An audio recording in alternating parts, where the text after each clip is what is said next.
Do you want another reason to know why it's amazing to read the Bible?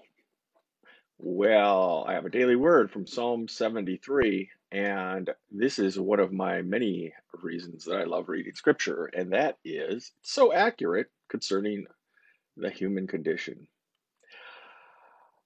Jordan Peterson, in his book 12 Rules of Life, 12 Rules for Life, has a rule number 4 that says, compare yourself to who you were yesterday, not to who someone else is today. Compare yourself to who you were yesterday, not to who someone else is today. And Psalm 73 is just that. This is a psalm by some guy named Asaph. It's not a David psalm. And he's ticked off at people that he's comparing himself to who seem to have everything going for them, even though he thinks they're wicked. You read a couple of verses, you'll get the feel here. They have no struggles. Their bodies are healthy and strong. They are free from common human burdens. They are not plagued by human ills. Huh. So this guy thinks that when people are not following God's ways and when they are doing things against God's ways, and yet they seem to prosper, he's saying that's not fair. Well, how does he know? How do you know what's going on in someone else's life that you think, oh man, they're really bad or they're really immoral or whatever, and they seem to be doing really well. They're wealthy, and oh, look at all the people admire them and all that, and yet they certainly aren't kind and compassionate and just, and they don't have self-control, but man, they just keep getting ahead. Well, what are you comparing yourself to? It's one of those things that you don't know what goes on in their life, and envy is such an amazing sin.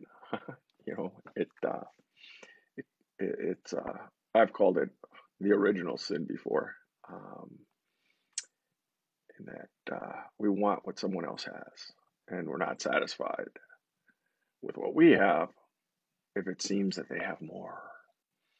Well, I look at it this way. I mean, I think that's why Peterson is right on.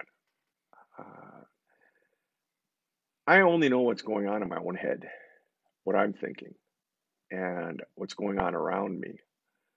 I don't know what's going on in someone else's life. I mean, first of all, why am I even comparing myself to them? And then second, why do you think that maybe things could be disastrous for somebody who seems to not be following God's ways, and yet they seem to be getting ahead and becoming successful and all that? Ah, I just worry about me. And what fuels my life is I want to be, as Peterson would say, less horrible today than I was yesterday. I guess that's a way to say it in a negative way. And it's probably a good way of looking at it because I can be a real knucklehead sometimes. And sometimes you don't even see it. It could just be knucklehead thinking that I keep in my mind because I'm an old guy. And so I've learned that I'm not going to say everything that I'm thinking. But if my thinking is not good, if it's being envious of someone else or wishing harm on them because they don't seem to be following the path of God, then I'm gonna just leave all that up to God. He's gonna sort everything out. He does now, and he will in the future. And so it makes way more sense for me to just worry about, okay, Dana, how you doing today?